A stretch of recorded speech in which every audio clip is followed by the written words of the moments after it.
We are here right now as a result of the survivors of all what we just talked about. Could you imagine what kind of resilience it took for them to make it through all of that?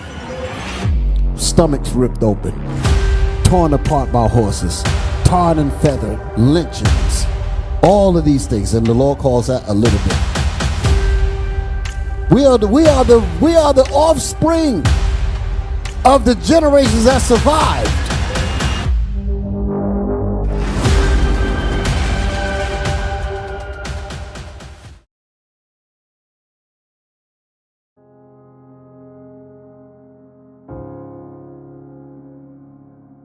You know what that is? Ball in the mouth. Branding of captives. Here, the last bath. Merchant and his slaves. This is how they got wealthy off the backs of our people. Got wealthy, not rich. Wealth. The auction of slaves reduced. Maybe they can't get pregnant or something. They go, oh, Esau. Enrichment of slaves of the ship. This is what you be showing in the class. Yeah. Of course, our people fought, had slave rebellion, even at the castle.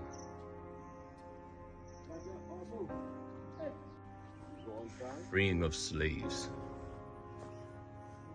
Emancipation Declaration. AKA colonialism is up next. So my name is Kwame Divine. Okay. Kwame because yes, sir.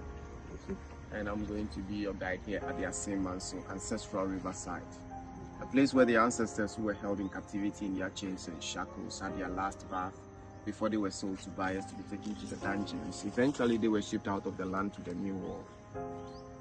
A very long time ago, before the arrival of the Europeans onto this continent, we lived among each other on a very big, vast land. The oldest known name of the land or the continent was Akebuland. The word Akebuland means land of humanity, mother of all creation. Some calls it the Garden of Eden. Looking around the entire continent, Africa, we are blessed with so much resources. But then as Africans, we are struggling to use our own resources. It has always been our problem. And that has been the advantage the Europeans have had over us. Centuries before the arrival of the Europeans, we among us has fought for territorial expansions. We had victims of wars. The victims, though, were never enslaved.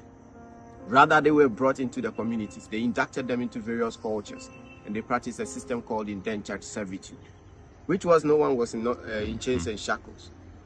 But then nearer to the year 1400s, we had the Europeans sailing across oceans. They called that particular era exploration stages.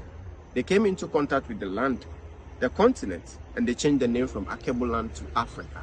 The word Africa was derived from a Latin word Africa, which literally means sunny.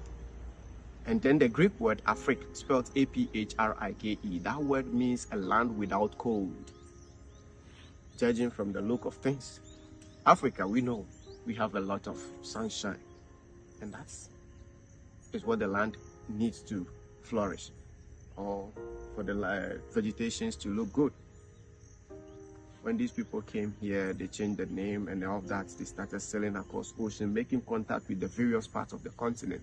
They came into this land 1471. Led by Prince Henry the Navigator, the Portuguese got to this particular land, traded with our people. Initially, they were on their ships coming into the land, getting foodstuffs and other things and going back to the ships. But then a time came, in 1482, they requested for a land to build their very first castle or fortress at the Edina Elmina. They built the very first castle called St. George's Castle. After completing it, they went into trade with our people. Extensively, gold, ivory, pepper, spices. But then, nearer to the year 1500s, that was when the Europeans got to the West Indies and then the Americas. Around Massachusetts and its environs, they formed the New England, and they were using the natives of that land on their plantations as slaves, free labor. But it came to a time the people were not doing well. And that was when one of their people called Bartolomeo de las Casas a Spanish, Portuguese, Roman Catholic priest, came up with a suggestion that looking at the Africans across the oceans, they look strong, a lot more stronger than the natives of America. So let's go to Africa and get them. So when he sold the idea to them, many of them bought into the idea. So they started sailing across oceans. Among the sailors who came here, the traders, was Don Diego de Azambuja. They got to this particular land. Prince Henry and his people were here. They built the dungeons or the castle at El Dina in Elmina. Many people, when you ask why they built the very first castle, they said it's for trade in gold, ivory, pepper, spices. And then my question is, if I need to build a structure to produce maybe this fabric or shirt, and I'm given this particular land, would I spend a portion of the land to build prisons? What are dungeons for? They are to imprison people, torture them, without people outside knowing. So why did you have that if you needed a place to trade in gold and ivory and pepper? Then people look at me weirdly. Yes, I know what I'm talking about. You see, when they got here too, Prince Henry had arrived here with a lot of ships. When they decided to move our ancestors, when they decided to move our ancestors out of this land, they never had to change their ships or all the things that they came here with, already geared towards that. So I asked these two questions in a class. My professor got a little bit furious with me because I was asking too much questions. And then he tried to punish me. The punishment he gave me was actually to enlighten me more on the topic that I'm trying to find answers to. He gave me a topic that was to read on a topic which is the sub-Saharan Arab slave trade. Nearly 700 years before the arrival of the Europeans onto this continent, the Arabs were here. In the 7th century, all through to the 19th century, they were here before the arrival. It was when the Europeans started coming that they started fading off. But they were here, moved our ancestors in shackles across the Saharan desert into this new world, into the Arab nations to build their nations. So very much aware, the Europeans were aware of this. So then they needed to get a piece of what the Arabs were getting. So when they were coming, all their ships, all their plans, any structure they built on this particular continent were geared towards slavery. And that's why they built the very first trading post, which is the castle, with dungeons at the bottom of it. They have their ships there. None of the books ever stated they reconstructed the ships before moving our ancestors. Why not? Because they have everything planned. When they came here, first group of people who got here couldn't go into the system with their trade because the system we had here was too massive for them to penetrate through. That was indentured servitude. But they got away. When they got to know our ancestors, it was through manipulation and deceit that they got them to believe that, look, having these warriors who were victims to your battles, you captured them, brought them into your land, now you set them free. Don't you think if they are closer to your people, they get to know more about them in terms of their strengths and weaknesses? They get to know more and they'll fight back. If they fight, there is nothing you can do. Let us help you out. We came with a lot of weapons. The guns and gunpowders are at our disposal. We'd like to provide you with some. Protect your land. In return, you shall pay us. The payment they requested for was that the victims of wars be given to them so that they can go use on their plantations. At this point, I am forced to call my own ancestors naive because they believe strangers over their own people. I believe naivety took the best out of them. How would you be on this land for centuries with people who had never attempted to fight against you, and then somebody walked in telling you that, oh, this is what we saw, and then you believe the people? And so when they gave them the guns and gunpowders, they requested for you to give them the victims of wars. Now you give them. And when they are saying we sold each other, we said we don't. We did it. We did. You see, in transaction, I believe in three things: the proposal, the agreement, and the exchange. These three things were executed. In terms of when they told the ancestors they would give them guns and gunpowders for them to give them the victims of wars, that's a proposal. They considered it and agreed to the terms and conditions. Now you give them the victims of wars, took guns and gunpowders in return, exchange. So what are you talking about? I believe we strongly dissold our brothers and sisters. But then, for a couple of decades, they were relying their very first source of slaves on the victims of wars. Sometimes I tend to come into the defense of my ancestors. By forcing, I get to believe that maybe thinking that the same system we have here is the same out there, they handed their brothers and sisters out. But then you didn't know. So why would you do that? for a couple of decades, nearer to the 1600s. That was when the Europeans started coming here in their numbers, in large numbers. The Dutch, the Danish, the Spanish, the British, the French sailed across oceans, and when they got here, they had to fight each other. For nearly 130 years, they've been fighting each other for a position because the Portuguese were the first here. They don't want anyone to get in contact with the people directly. You have to come through me. But the rest don't want it, so they had to fight. After 1651, the British took over, and they introduced raiding, kidnapping, ambushing, burning homes and forcing families into chains and shackles. They were made to walk for so many miles. A historian here in Ghana called Akosia Adoma Pebi, professor of the University of Ghana, Legon, in her book entitled The History of Indigenous Slavery in Ghana from the 15th century to the 19th century, she made us aware that many slave markets were used here on this continent, right from Benin to through to Burkina Faso, all the way to Gambia. Gold Coast Ghana had about 63 slave markets. We have Salaga, Sampa, Jenani, Ketekrache, Bonomanso, Techiman, Picoro, Asemanso, the dungeon at Cape Coast, Elmina, Fort Amsterdam, Fort Williams, all the way to the Christians' Board dungeon in Osu, Accra, just to mention but a few being used as slave markets. These are very few. There was a British historian who was also traveling. During that same era, he kept a travel journal entitled The Short History of Gold Coast. In that book, he emphasized that all the slave markets that I've mentioned were functional. Two of them were playing historical roles, Asemanso and that of the Salaga slave market. When you look at the Ghana map, we are talking about the top to the bottom. Asemanso is here. Salaga is all the way up there. Not all of them were even captured from Gold Coast, Ghana. So many of them were captured from Burkina Faso, Mali, Niger, all the way north. So they had to walk to cover the journey. They went through the Mole National Park. There, so many of the animals were attacking their ancestors. The captors thought their commodities were getting lost. So the way to protect them was to sacrifice the same commodities. So they went looking into the chains and shackles, pulling the weaker ones up, walked them for a couple of meters, then they tied them to trees. Their backs were whipped. The blood that oozed out of them got the animals attracted, and whilst the animals were feeding on them, they got the rest out of the pack. They succeeded, but lives were lost. They met a river called the Pra River. To cross that river, lots of our ancestors got drowned there, and they were buried just at the bank of the river. The women couldn't bear the treatment. Aside them being raped, they were subjected to two treatments because they were crying out loud. The stone treatment and the metal mask treatment. They forced stones into their mouth and then had it tied around their necks. If they wouldn't use that, they would gather leaves, stuff it in there before covering it up with the metal mask. That way you get to shed tears. Nobody hears your voice. They arrived here so hungry, dirty, skinny, and very, very tired. It was here that they saw the need for them to be fed, not because they were hungry. They had to feed them because they were looking too skinny. No buyer wants such a person.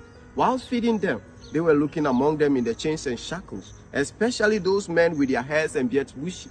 They were being shaved off with broken bottles and knives. After that, they would then force their mouth open. With the device called speculum oris, they will count their teeth. That way they get to know how old they were.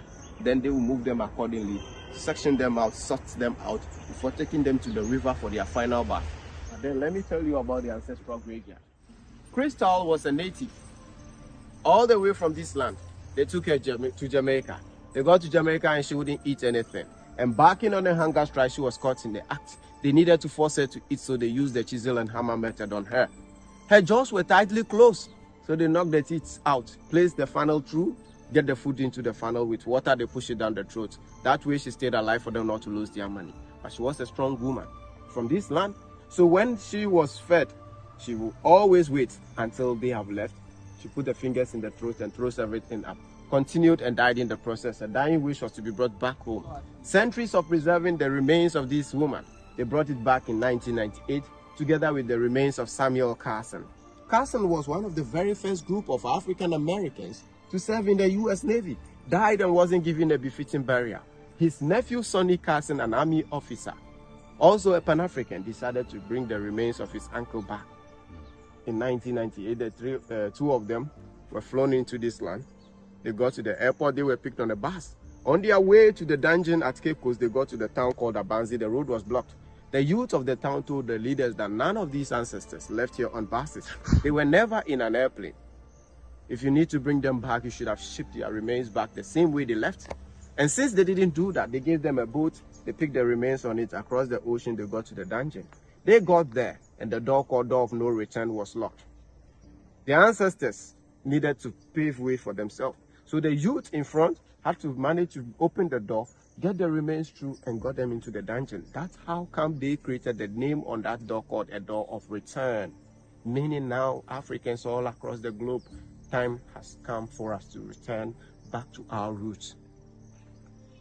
2019, the remains of some ancestors from Barbados were brought back home. That year marked exactly 400 years of African resiliency.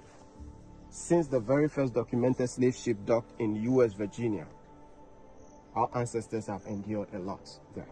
So between 1619 to 2019, we marked the 400 years of African resilience.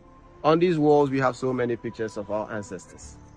The freedom fighters like Malcolm X, Marcus Garvey, Martin Luther King Jr., Frederick Douglass, Harriet Tubman, Sojourner Truth, W.B. Du Bois, Booker T. Washington, Osagyefo Kwame Nkrumah, and the likes are on this wall.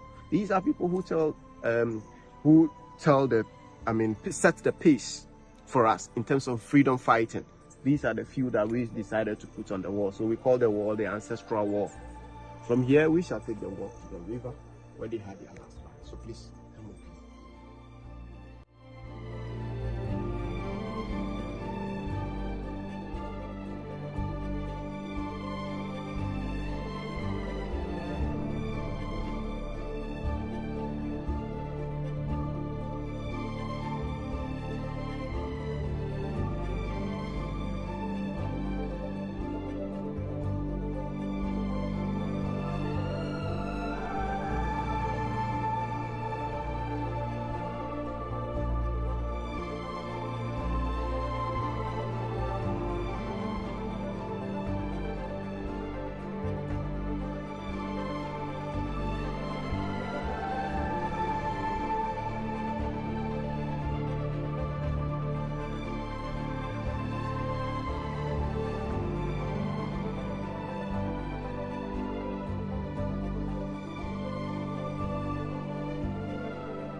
You're welcome, sir.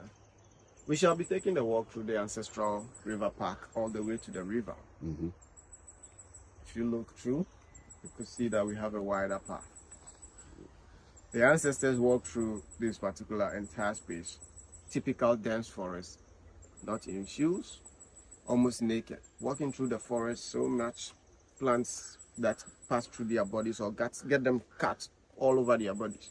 We have so many of them. We don't have to put our brothers and sisters coming all the way from the States and all over the diaspora to this place. We don't have to take them through the same thing that the ancestors went through. So then the path has been created a little bit wider so that when they decide to walk through, they feel comfortable and then be able to ask questions and then get themselves reflecting on their own life in general. One question that I always ask them to ask themselves is that, if the ancestors in their chains and shackles, who were forced out of this land across the oceans, hadn't survived the journey, where would we be? That's right.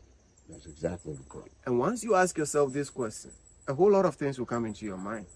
You realize that all your achievements up until now, if they hadn't offered you their laps for you to sit on, if they hadn't offered you their shoulders for you to stand on to get to the heights that you are now, you will be nobody. Absolutely.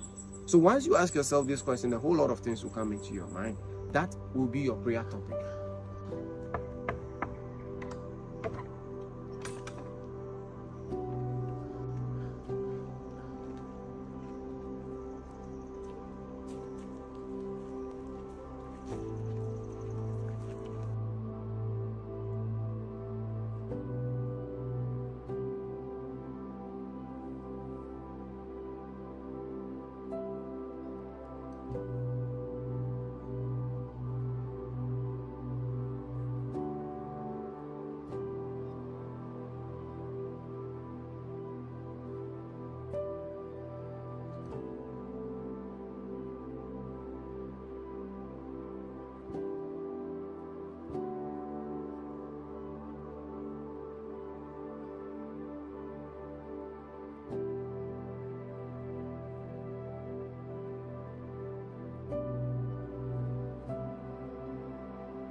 Bishop, what you thinking?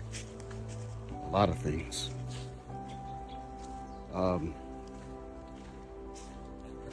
It's just like we were speaking earlier. Watch that stuff there. You know, it's one thing to read about it in a book or watch a video on television, but it is until you actually come down here and breathe in the same air that our fathers breathed in, and go down and have no idea where you're going. That's just torture in itself. You don't even know where you're going. You know, we're here revisiting, so we have an idea as the children of those who didn't know where they were going. And it's still psychologically painful. And just imagine not knowing anything. And you're being dragged down here, whipped, pushed, shoved, families torn apart, wives destroyed, sons, everything disrupted.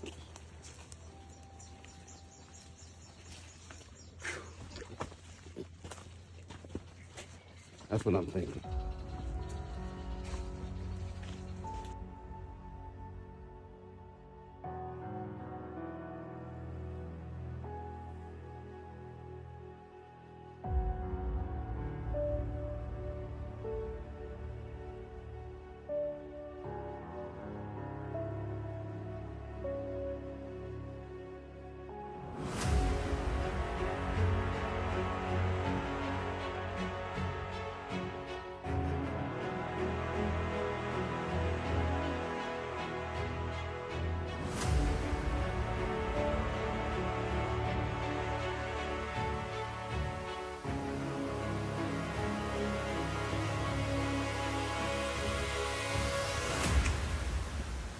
We have two rivers right here.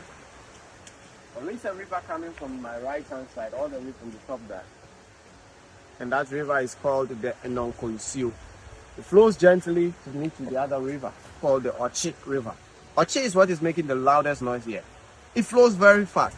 So the way it flows is why they gave the name Ochi, because it means something that will grab. The ancestors were not allowed to go into the Ochi because the captors were scared. If they allow them there, they will get washed away and they will lose everything. So they kept them on this side of the river in the chains and shackles, with a round metal ball added to the chains around their ankles to go into the river with. That chain and the ball was to hold them still and preventing them from escaping. The ancestors went there with wrist shackles and all that. They couldn't bathe themselves up. How they do them, like clean themselves? How do you expect them? So what the ancestors were doing was to help each other. I get you clean the next person clean the other person. Until everyone gets cleansed. They saw them and they thought they were trying to console each other, or probably plot for an escape by taking off the chains. So they got them separated. After the separations, they cut the bamboos long enough with the leaves of this bamboo. They use it as a form of brush to wash them. Washing them with the bamboos left them with bruises all over their bodies. After they were bruised, they got them out, lined them up here, allowed them to get dry. After they got dry, they applied shea butter or palm kernel oil on their skins for them to look more presentable and attractive for the buyers to come here. Those various buyers who arrived here were with a very long handled tools. They leave it in the fire, go select whoever they want to select, and after selection, they will take them to the trees and chain them to those trees before branding their backs and the body. I mean, from the waistline upwards, they go ahead and brand you wherever they want. After branding them, they will then go ahead and walk them to the dungeons. We are talking about 70 to 80 kilometers from here. Those who were left in the chains here were considered useless commodities. Every single one of them was shot, killed, and dumped all around.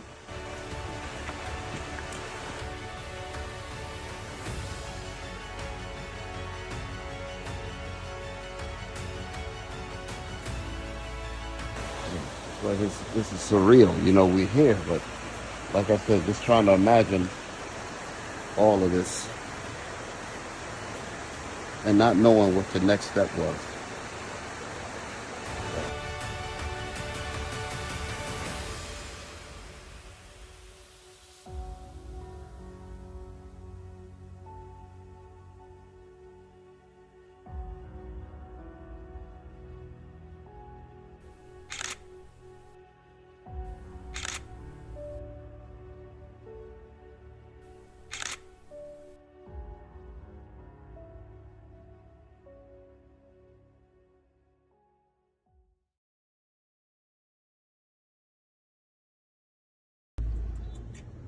So they selling hard old bread, a big loaf of hard old bread, American flag on the window, white Jesus on the back, right?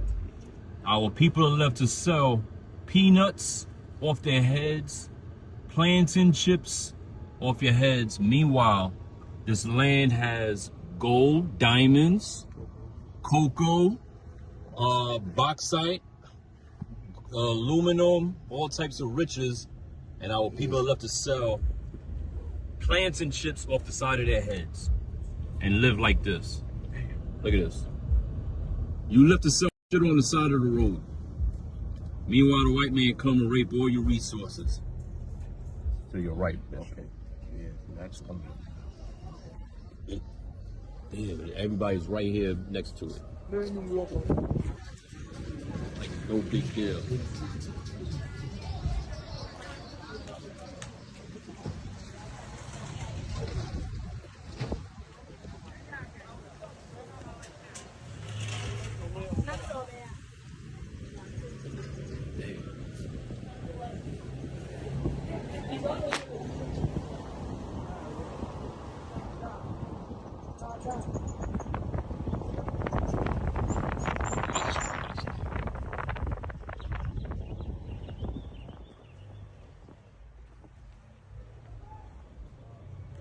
This is where our foremothers and forefathers were dragged down here. And inside this castle, this is where our forefathers and foremothers were forced to get on the ships. I imagine that these dock areas, this right here, is where we ended up being sailed away from this. The point of no return. We're going to go in here and see what we could absorb spiritually so that we could bring some of this history in real life to our brothers and sisters back in the States and all over the world, perhaps. Shalom, Israel.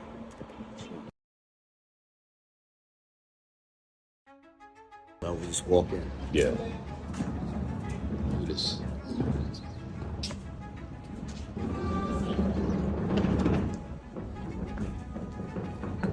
Thomas Sankara, Jerry Rawlings, Patrice Lumumba,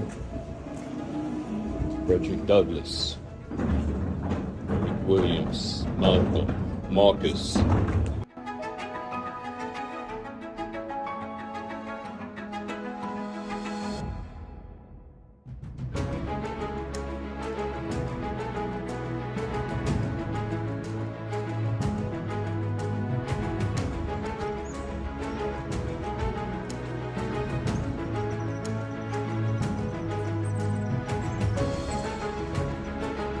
We were in the courtyard of the slave castle.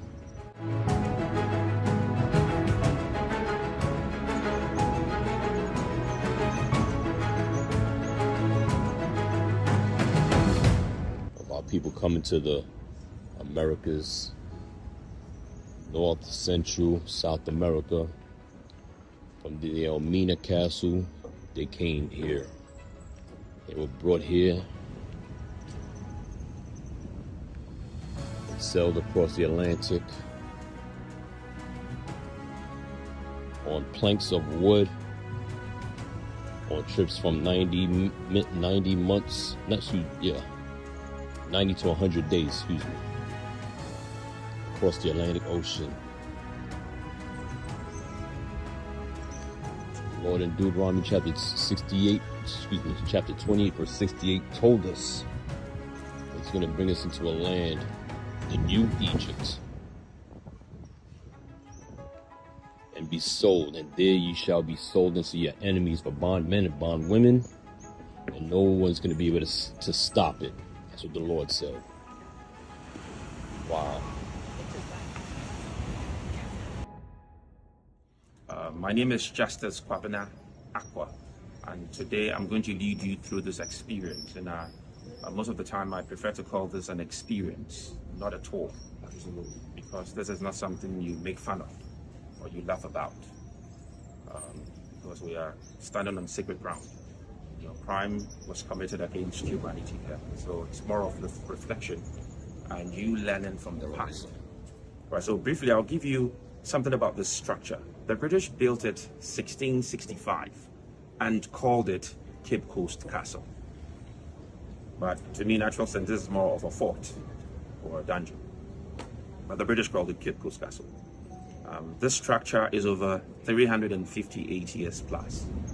And historically, this is the third one the Europeans constructed along the coast of Ghana. 12 kilometers west from here, we have another one called Elamina Castle, or St. George's Castle. That one was Portugal, 1482. That one is almost 200 years older than Cape Coast Castle, or Cape Coast Dungeon. We have the other one in Accra called Christiansborg Castle, and that one was Denmark, 1661. So we have 3 well-preserved castles and over 20 forts. You know, it is actually estimated that West Africa had about 50 of them. And out of that 50, Ghana had over 40 of them. So Ghana had about over 80% of all the castles and forts West Africa had. And so you would wonder why Ghana had that much. You know, Ghana had that much as a result of gold. Gold attracted the white man here around the 14th century and nothing else, because he heard that there was so much gold south of the Sahara. Let me speak briefly about the Mali Empire. When I talk about the Mali Empire, I'm talking about present-day Mali, Mauritania, Niger, Senegal, Chad, part of Nigeria. So look at the size of Mali alone and Mauritania. It tells you that the empire was really vast, and it had Timbuktu to be more like the capital. And around the 14th century, they had an emperor by the name Mansa Musa. You know, Mansa Musa had already established Timbuktu as a center of learning, where he established a university and libraries within Timbuktu. So this is to say that before the Europeans arrived here in sub-Saharan Africa around the 15th century, West Africa or sub-Saharan Africa already had a university. So before the white man came, already this sub-region was training engineers, scientists, mathematicians, astronomers, and all that. Because all the time they tried to relegate us to the fact that we played no role to modern-day civilization. First thing we should know is the European did not come to Africa because he loved Africans or he loved Africa. They came to exploit and to basically, let's say it, to basically steal what they didn't have. So 1471 they arrived and constructed those forts, the large ones and the small ones along Ghana coast, and they called Ghana the Gold Coast as a result of the abundance of gold they had here. And when we had independence, the name Gold Coast was changed to Ghana. And behind me we have the male dungeons. Right above the male dungeons was the Church of England. So it sounds very ironic that you know, God was worshipped up there, people died and mourned under the church. So this is also to say that the churches played a vital role in the enslavement of Africans. It was actually the church that invented the whole thing about this human trafficking around the 15th century. And let me start with the Roman Catholic Church. The Roman Catholic Church decreed and accepted that Africans had no souls to be saved. And therefore the African was the best candidate to be enslaved. They were even doing the African a favor, since he or she didn't have any soul to be saved. So rather persecute the African and leave the Indians alone. Replace Africans as labor and leave the Indians alone. So basically that's what the Catholic Church said. Again, the same Catholic Church, the Dutch Reformed Church, and the Church of England also came out with another propaganda that their clergy have studied the Bible so well, and they are fully convinced that Africans are descendant of some cursed characters in the Bible. They mentioned the names. They called Cain African. They called Shem, Ham. You know, all those bad people in the Bible, you know, they attributed them to be Africans, and that the African was supposed to be the white man's slave as a result of the church's propaganda.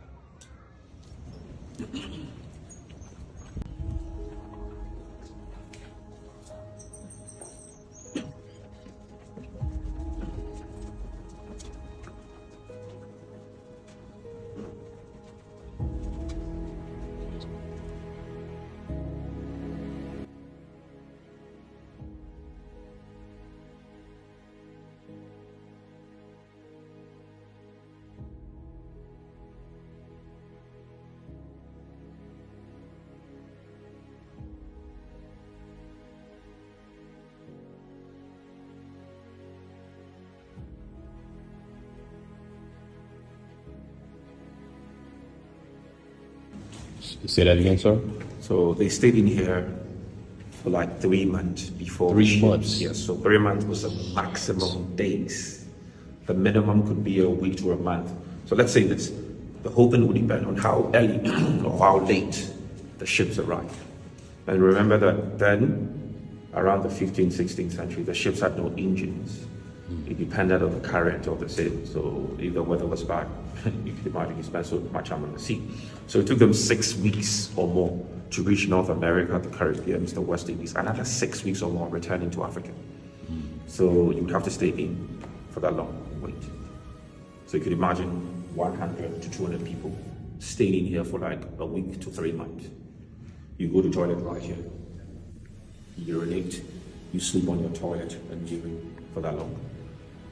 You know, they brought in sand, you know, mud and all that. So these guys were supposed to like carry out toilet, vomit, urine. But you ask yourself this question, how many times can toilet, vomit, urine move out? It did not move. So most of the things they left here got stuck up on the floor. Yeah.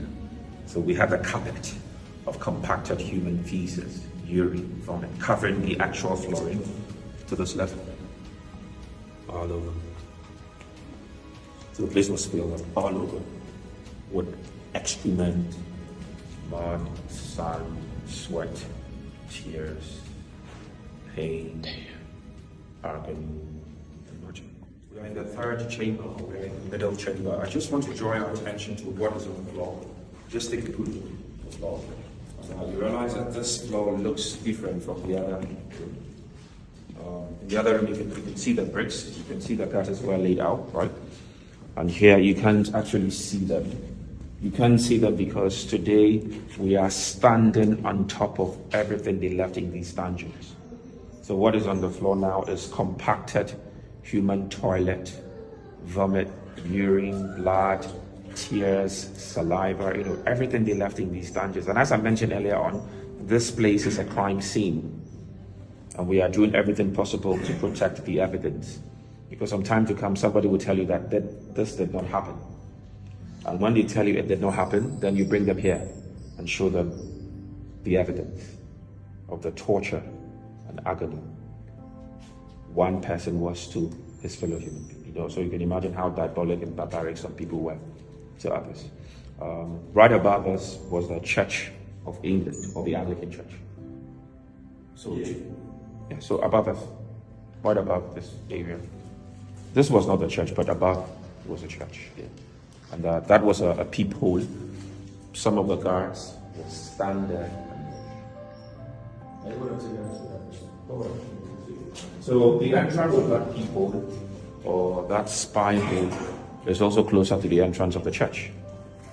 So whoever passed by to worship Yeshua, or Jesus, or God, could smell toilet, vomit, urine, but none of them really, religion did not really care about humanity. And I'm saying this because of the justifications, the malicious and fraudulent justification the churches came about. The Anglican Church, the Dutch Reformed Church, and the Catholic Church came out to justify and condone this evil. Yeah. Out of every 4, 1 died before the ships came. So whatever number they kept in these dungeons, about 25% of them did not survive. 25% of them did not survive. On the ships, it was more than that. By the time they reached North America, the Caribbean, or the West Indies, out of every 4, 2 died. So it's 50%. 50% of them did not survive. So in total, out of every 10 bound to North America, the Caribbean, the West Indies, from Africa during the transatlantic slave trafficking, out of that 10, only 2 or 3 survived. The rest did not survive.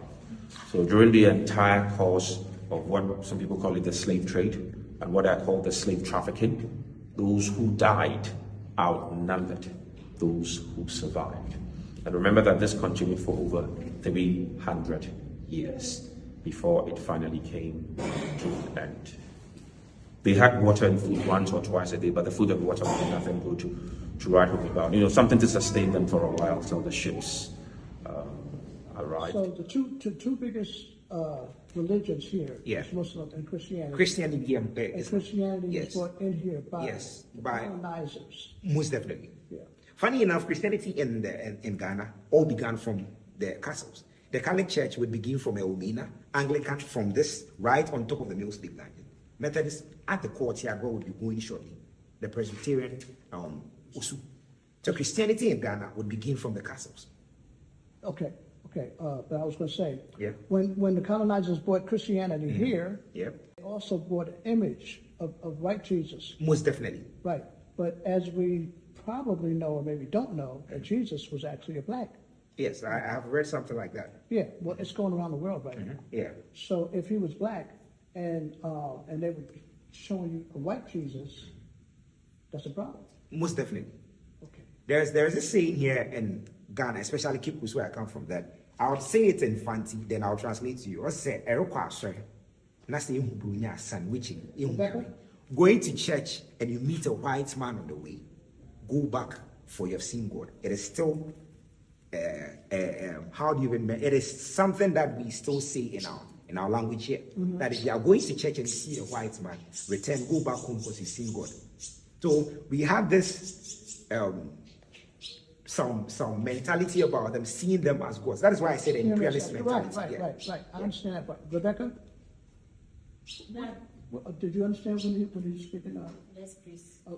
What was he translating? My Lord, Yes. the brother, where he speak more English to explain to us. Okay.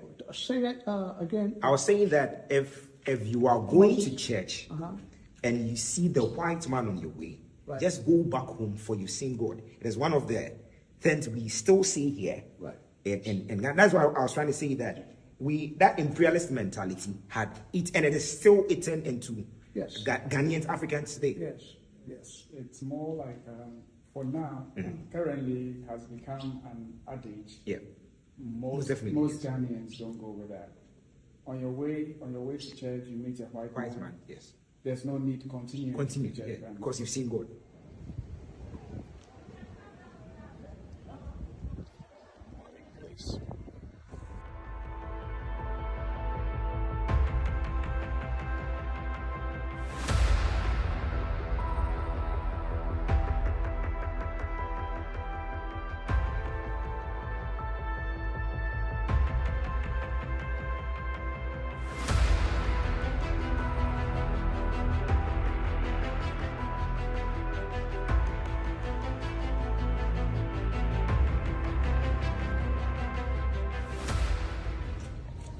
I kind of broke away. I'm in my own little dungeon right now.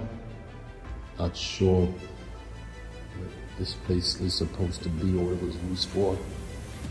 But I'm in my own little dungeon.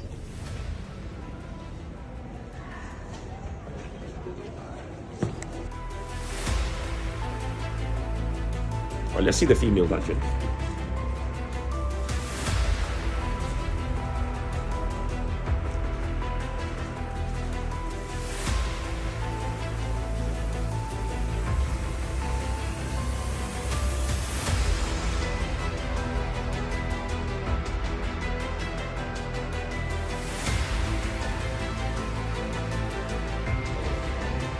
Step down, step.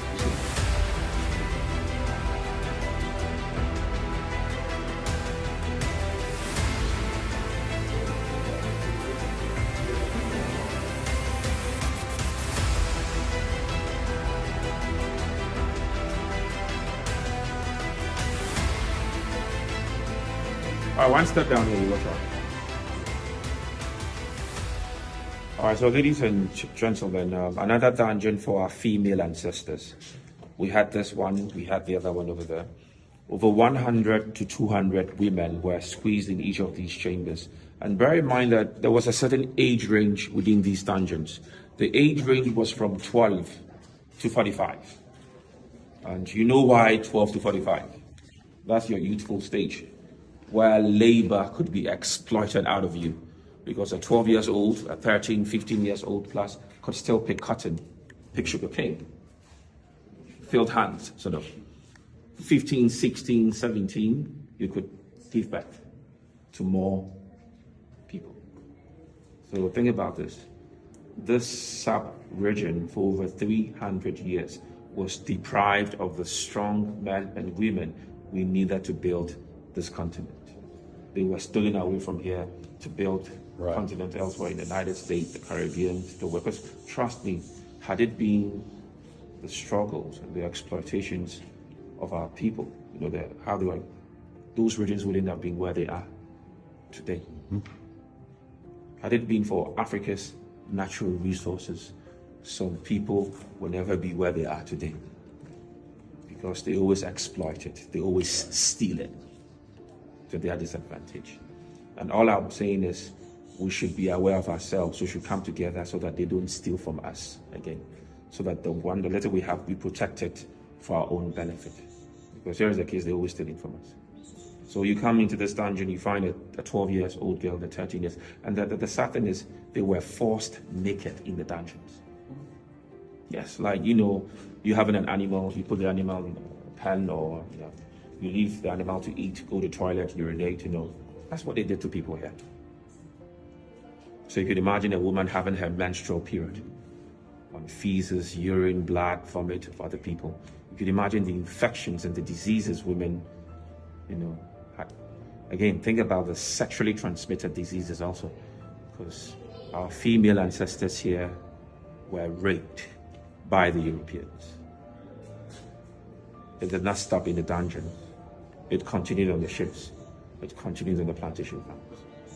So this is what our people endured over the centuries. I mentioned that before the white man and the Arabs came with their religion, like Islam and Christianity, we had our own way of communicating to God. So we were not religious people, but rather we were spiritual people, because what we believed and practiced was not invented by any man. It was inborn, because we have the knowledge that God is nature, nature is God. So there is God in every one of us. So if there is God in you, then what you have to do, you don't have to hurt your neighbor, right? You don't have to kill, you don't have to. So what I want to tell you today is, it is not the Arab or the European that taught us morality. This is not the original door, but this is the original exit. And the British did not write anything up there. But the perception, the notion, and the idea was there that if you go through this door, that was it. It's two things for you. You either die on the way, your remains is thrown into the ocean, or you were forced to the plantation farms where labor was exploited out of you. So today, we shall follow the footsteps of our ancestors, but surely we shall all return. It's a gift.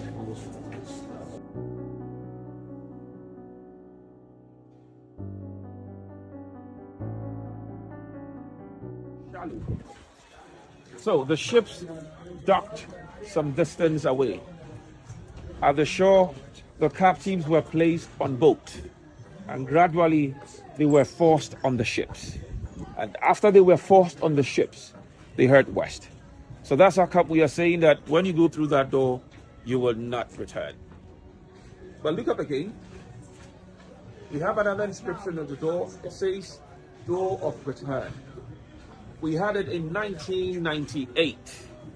1998, for the first time, Ghana celebrated Emancipation Day, or Freedom Day. And when we had the celebration, brothers and sisters all over the diaspora, those in the United States, the Caribbean, the West Indies, North America, Western Europe, many returned.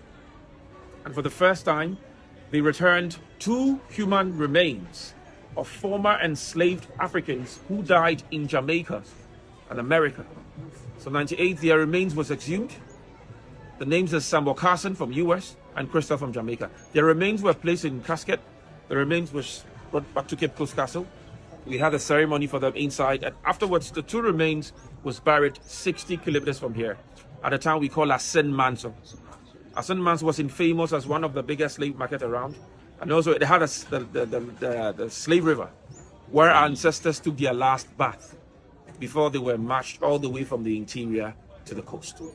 So every year, every August, we celebrate Emancipation Day in Ghana. So through the door of return, we are welcoming our brothers and sisters coming from the diaspora.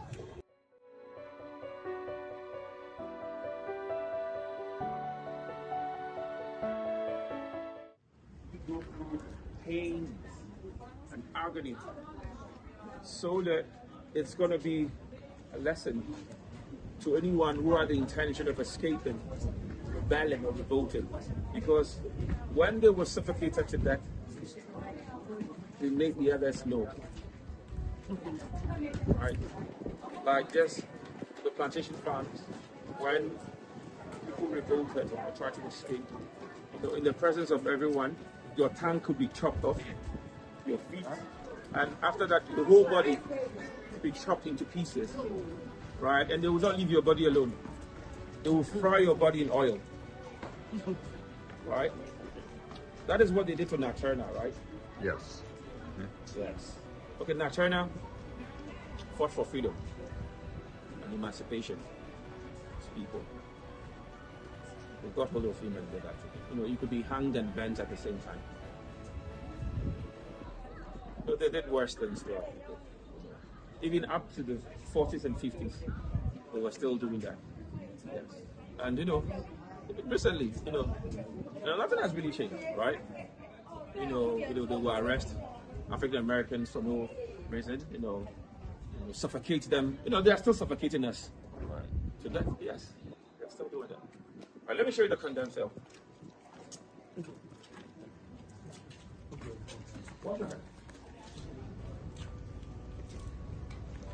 They will leave you here without water, without food, without air, nothing.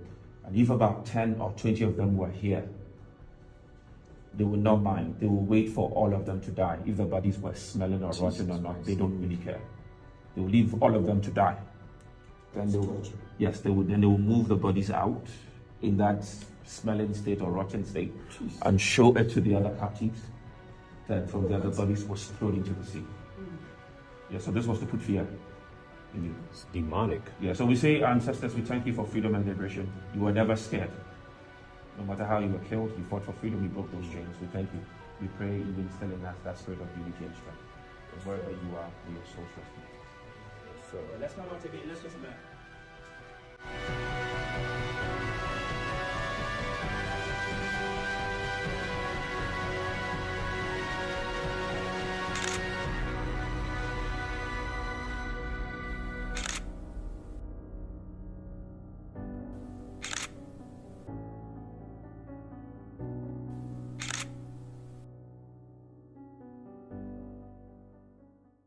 The brains of my ancestors that have been worn on my mother's and father's head like a helmet. And everything that we did was up underneath the wicked auspices of that psychological terror and damage that has happened to us. We know that we are in serious need of healing. And we must do it ourselves. If we don't elect to lift ourselves from the mud of slavery, nobody will help us. If we don't elect to be the first to do it, if we don't elect to be the train that's willing to leave the station of stagnation and set the mark, then nobody will help us. We hope that our brothers can join us, but we got to go. Can't wait on the rest of you. We got to do it. And if you are inspired to follow, all praises to the Most High. If I can provoke my brothers and my sisters to emulation, even if they don't fully understand it, just because we're doing it, and they say, well, I don't fully understand what they're doing, but I like the fact that they took initiative. And I'll just follow just to follow until I fully learn the full deal.